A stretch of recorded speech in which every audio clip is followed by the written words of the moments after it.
रविंद्र जडेजा का 104 नाबाद और ध्रुव जुरैल का 125 रनों की पारी इस मैच में तो इंडिया को इतना आगे ले गई है कि वेस्टइंडीज का कप्तान कह रहा भाई यार गलती हो गई यार, दोबारा नहीं आऊंगा भाई, कहां फंस गया हूं यार, मुझे घर जाना है टाइप की बातें हो रही हैं। लेकिन ध्रुव जुरैल ने ये पारी खेल के बता दिया है कि भाई मैं भी हूं यार, मेरे बारे में भी सोचो। ये होती है भाई लोगों बेंच स्ट्रेंथ। जुरैल ने अपना पहला 100 पूरा किया है और रविंद्र जडेजा ने छठा शतक ठोक दिया भाई लोगों। और रविंद्र जडेजा की इस साल जो एवरेज है ना, ये शतक बनाने से पहले 71 का था और अब देख लो वो 104 में नॉट आउट है। टीम इंडिया का टोटल हो चुका है 448 रन 5 विकेटों के नुकसान पे। गौतम गंभीर भी लाइक मेरे सारे आदमी बल्लेबाजी करेंगे, हम नहीं कर रहे डिक्लेयर। सुबह भी मुझे लग रहा है एक सेशन तो भाई लोगों खेलेंगे और अभी रेड्डी की भी बल्लेबाजी आनी बाकी है। वाशिंगटन सुंदर को पहले भेज दिया गया। वाशी कह रहा भाई मैं भी जो है मामला खींच के रखूंगा। ये वेस्ट इंडीज के बीएसडी के भाई साहब अपनी पिलाई भी करवा के गए हैं और साथ में भैंस क्या कितने रफ क्रिएट कर दिए हैं। 2 सेशन में मैक्सिमम ये फिर ढेर हो जाएंगे। जुरैल की सिर्फ बल्लेबाजी नहीं भाई, उसकी विकेट कीपिंग भी देखो कितनी कमाल लाजवाब है। और इस मैच में तो काफी चर्चा में भी रहा है, कितनी बाहर की बॉल को जाके उसने दूसरी स्लिप में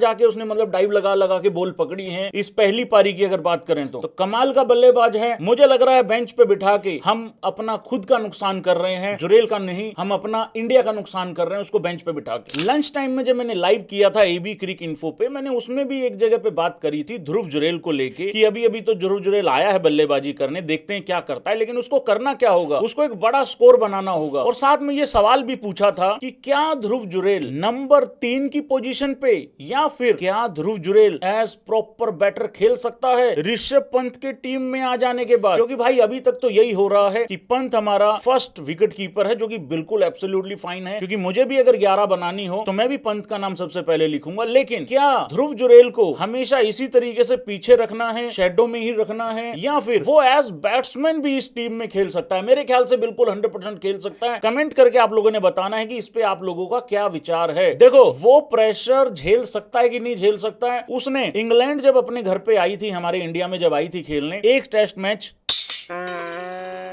मैं रूबरू क्यों नहीं हो पा रहा हूं तुम लोगों से, चश्मे लगा के काहे बात कर रहा हूं भाई। जब इंग्लैंड इंडिया में आई थी तब उन्होंने भी बहुत एक प्रेशर बनाया था एक मैच में, और ध्रुव जुरैल ने एक बहुत जबरदस्त मैच जिताया था कुलदीप यादव के साथ मिलके। तो ऐसा नहीं है कि वो प्रेशर झेल नहीं सकता है। रही बात भाई लोगों जडेजा की, रविंद्र जडेजा की क्या तारीफ करूं यार भाई, ये आदमी number 1 allrounder for a reason है टेस्ट क्रिकेट में, क्योंकि इसके पास जो अद्भुत मिथालक आदमी तो है ही है। जाहिर सी बात है, बहुत सारे लोग कहते हैं भाई आप जडेजा को क्यों नहीं कहते हो, अरे मैं थाला का आदमी हूं भाई, है थाला का आदमी। उधर शिवम दुबे है T20 आई में, इधर टेस्ट में रविंद्र जडेजा है थाला का आदमी। देखो यार मैंने तो पहले ही कहा था अपने पिछले लाइव में, दूसरे चैनल को भी सब्सक्राइब कर लेना भाई लोगों। अगर तुम ये भी क्रिक इन्फो से आए तो इधर आ जाओ, इधर वाले उधर चले जाना, ऐसे ऐसे मतलब हाँ टकरा मत जाना, आपस में आराम से जाना। मैंने वहां पे भी कहा था अगर यहाँ पे रविंद्र जडेजा का विकेट नहीं मिला ना इनको, वेस्ट इंडीज वालों को, ये इनको कल दोपहर तक खड़ा करके रखेगा। और भाई बहुत जबरदस्त बल्लेबाजी करी है रविंद्र जडेजा ने, आउटस्टैंडिंग अनबिलीवेबल कमाल की पारी खेली थी यार इंग्लैंड की धरती पे भी। और इंग्लैंड में कितने रन बना के आ रहा है रविंद्र जडेजा, अनसंग हीरो नहीं था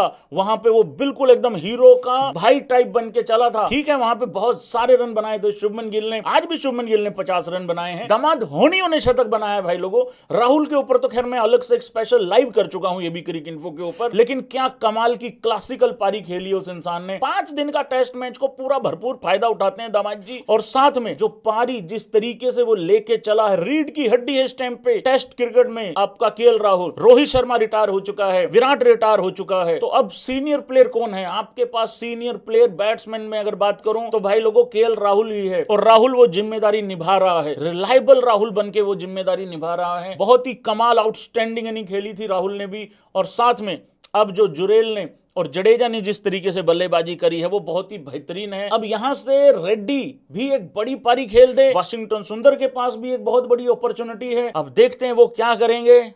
अबे जाने दो इनको, फट गई है इनकी वेस्ट इंडीज वालों की भाई। और ना करो ये, ऐसा ना हो कहीं पहला टेस्ट मैच छोड़ के भाग जाएं, ये भी हो सकता है भाई। पता लगे दूसरा टेस्ट में भैंस हम नहीं खेल रहे, तुम ले लो पॉइंट, ऐसा ना बोल के चले जाएं। क्योंकि इनकी तरफ से तो मोटिवेशन का एम भी नहीं नजर आ रहा है भाई, कहीं कुछ है ही नहीं। बाकी स्वाद आ गया जुरेल की बल्लेबाजी देख के, और मजा आ गया भाई लोगों रविंद्र जडेजा की, जिस तरीके से वो कंप्लीट टेस्ट क्रिकेटर जैसे बैट्समैन, प्रॉपर बैट्समैन होते हैं ना, उनकी तरह टाइम लेके खेलता है। ये नहीं कि ऐसा ही कुछ इधर उधर चला दिया और ये नहीं नहीं नहीं, बहुत प्रॉपर टाइम लेके खेलता है। Thank you so much.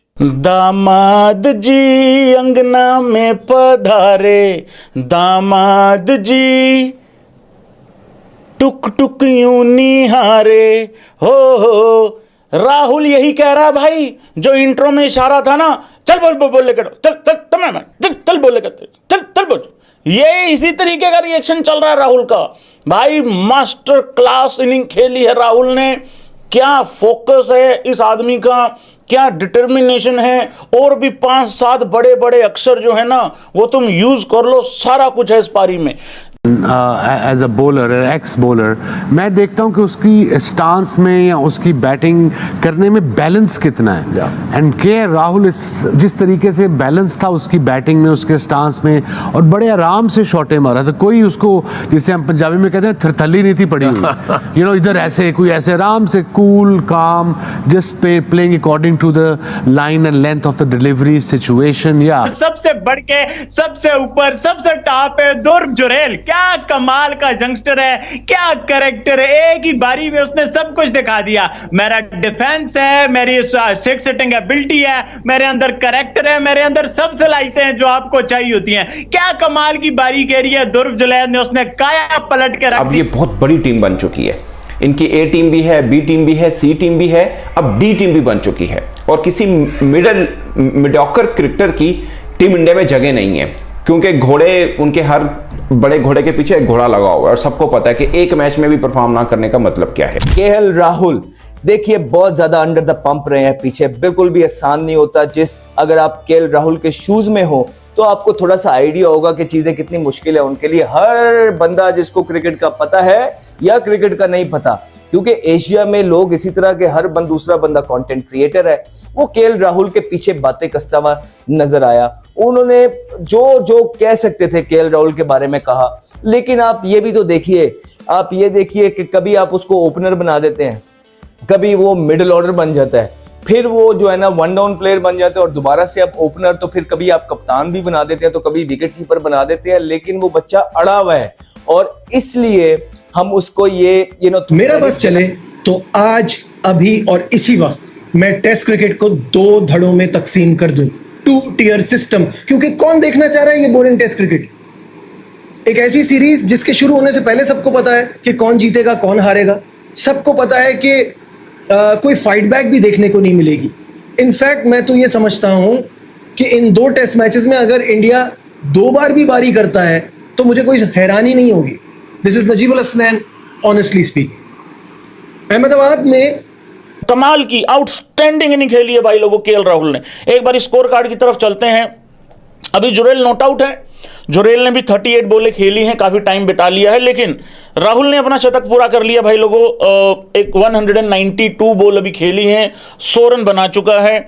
और राहुल भाई इस साल, अगर मैं गलत नहीं हूं तो, क्योंकि मैंने थोड़ा सा स्क्रॉल करते हुए मुझे कहीं पे पढ़ा था मैंने, केएल राहुल इस साल सबसे ज्यादा रन बनाने वाला ओपनर है मेरे ख्याल से। कहीं ये पढ़ा था, शायद टेस्ट में ही होगा मेरे ख्याल से, क्योंकि इंग्लैंड का जो दौरा था ना वो बहुत लोगों के रास नहीं आया। हालांकि वहां पे डी ग्रेड करने की कोशिश करी, बहुत लोगों ने कोशिश करी, शुभमन गिल को, केएल राहुल की पारी तो अप्रिशिएट होती ही नहीं कभी, मतलब वो तो किसी खाने में लगाते ही नहीं लोग। क्योंकि इंग्लैंड का जब टूर शुरू हुआ था ना, मैंने एक चीज पूछी थी यहां कि यार राहुल कितने रन बनाएगा। भाई किसी ने 300 रनों में भी हां नहीं करी थी, बहुत कम लोग थे जिन्होंने 300 रनों में हां करी थी। और मैं ये कह रहा था, मैंने कहा यार जैसे यशस्वी है या राहुल है, 5 मैचों में 300 रन भी नहीं बनाएंगे, मतलब वो तो बहुत ही बर्बाद टूर्नामेंट चला जाएगा। तो वहां 1000 से ऊपर बोले खेली, ठीक है, कितने 500 550 रन भी बनाए मेरे ख्याल से राहुल ने, मुझे एग्जैक्टली याद नहीं आ रहा, लेकिन इसके आसपास शायद रन भी होंगे। और जो वहां पे छोड़ा था प्रोग्राम वो यहां पे आके दोबारा चालू कर दिया भाई। और देखो सबसे इंपॉर्टेंट चीज क्या है कि इंडिया ए का गेम भी नहीं छोड़ा राहुल ने। इंडिया ए के लिए ही खेला था अभी और 176 रन की पारी खेली थी वहां पे और एक हाईएस्ट रन चेज किया था, वो 400 प्लस का रन चेज था भाई। और मतलब वो आसान होता नहीं है। उस दिन भी बहुत बड़े बड़े क्रिकेटरों ने ट्वीट किया था कि हिस्टोरिकल रन चेज किया है इंडिया ने, हालांकि उस लेवल पे बात नहीं हुई, बट राहुल की 176 रन की पारी थी उस दिन भी। अब देखते हैं राहुल यहां से क्या करेगा।